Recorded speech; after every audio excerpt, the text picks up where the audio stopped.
You're a good bunch of people here, good audience, and nice bit of queuing. Pete, you did a good job there. You did some nice. Actually, chuck it over, Pete. I'll chuck it to me, and I'll just. Yeah, good throw. Thanks, mate. The pen is yours, Pete. The pen is yours, right? We'll read some of those at the end if we can. No, nice bit of queuing you organised there, so I'm grateful for Pete for doing that. Cause not that I was expecting rough queuing or bad queuing, because we're in England, aren't we? So we are the best. Right. We are the best at queuing. I think that should be our national sport, to be honest. I do. I think we should introduce that as an Olympic sport, and we clean up, wouldn't we? There's Great Britain in the slow lane doing so very well, really taking their time, everyone passing them by. That's what queuing's about. It really is. They've got the hang of that. We come back with medals and everything. That'd make a fucking change, wouldn't it? The relay.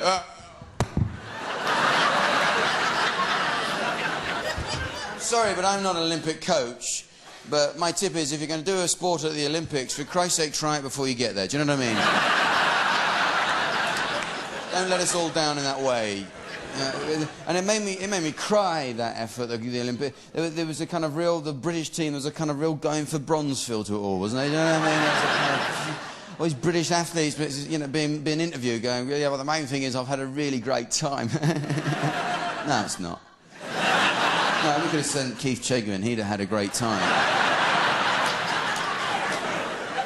See, now, did you see... This is an interesting... Did anyone watch... you must have watched the FA Cup final a couple of weekends ago. Chelsea beat Middlesbrough, yeah? Yeah, am I right? Yeah. Yes, indeed. Wasn't that a great day for Italy?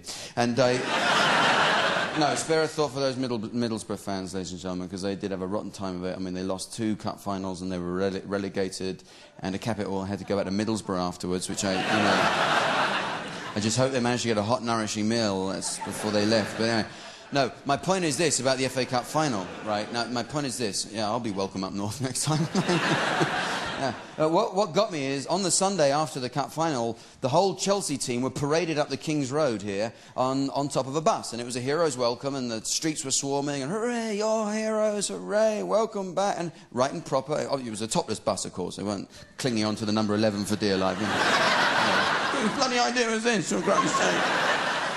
But it's the right way to do it. Now, but what occurred to me is, I think if the team haven't done so well, right, the opposite should apply. Don't let your Olympic team just trickle back in the country unnoticed. Oh, no. Parade the losers on a rubbish truck.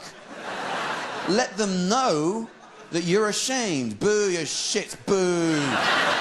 Throw eggs at them, boo. Go on, keep going, you crap you are. We're ashamed of you. Boo, boo, boo. Freedom of the city, bollocks, boo. Here's a coin for the toilets, because you shit your pants again. Fuck off.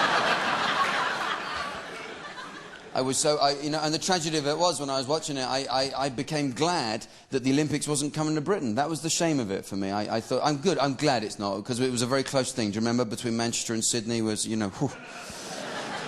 For a while, no one knew which way that was going to swing, and anyway, Sydney get it by a whisker. We don't know why or how, but it, you know, I heard a rumour that everyone thought that daylight would be an advantage, so, you know.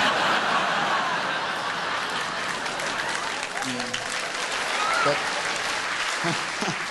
why I say this is that, you know, because I don't think we're ready for anything of that scale, because we wouldn't even get the ceremony right. I don't see us getting that right. Now, in Atlanta, they had, for me, the greatest living sportsman on earth. They had Muhammad Ali, and he lit the flame, and the games began. It was so magnificent. And 5 years ago, do you remember Barcelona? They had that archer, and he shot a flaming arrow into the night sky, and it arched across the darkness like a comet and landed in the Olympic torch, and the flames came to life and the games began. It was incredible. And I began to have an image in my mind of what we would do with that in this country. Don't ask me why. I had an image of Timmy Mallet in my head. I don't know why. Timmy Mallet, you know. Oh, miss. You know, people were coming forward trying to help out. I got some matches. Let's see if we can't get it going. Doesn't seem want to go, does it? No. Some sort of tap under it. Have you tried doing both ways? Sometimes you have to do it the other way. You think it's going to go one way, but no, it doesn't seem to. We've called the gas board. They'll be here Tuesday, if that's any good. Will someone be here all day? Only they won't give a time. That's the only thing. You know.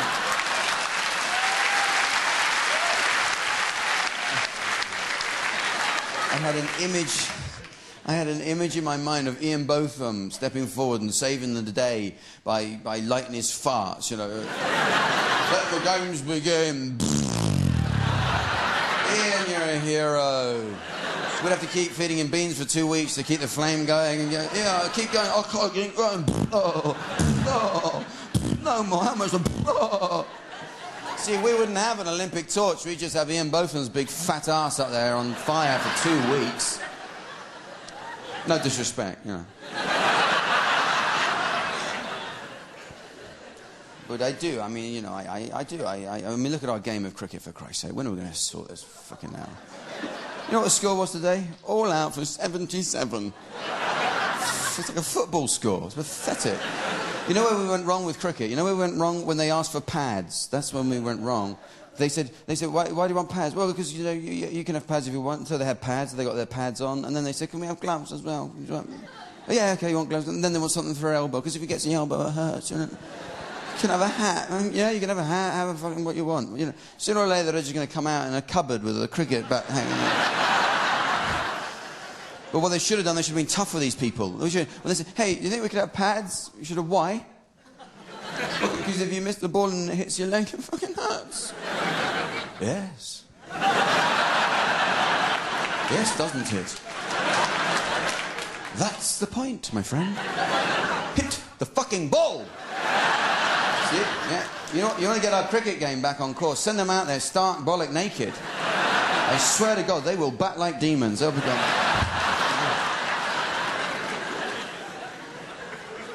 No, it sounds like I have no respect at all for sports people. I have a lot of respect. I'm always intrigued how people get into their particular sport, their field of expertise. How do you get into pole vaulting? How does that happen? It seems to me that takes a special kind of maniac to try that one out, doesn't it? No, leave me. I've seen it done. And you never see these people out and about either, do you? Like with a big long Adidas bag. Well, we'll go.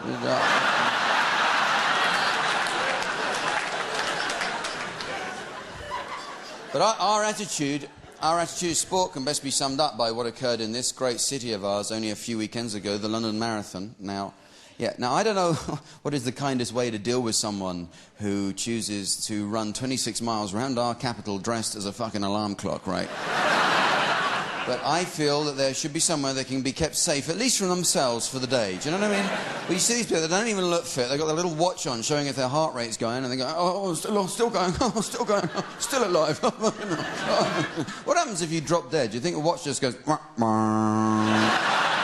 Game over.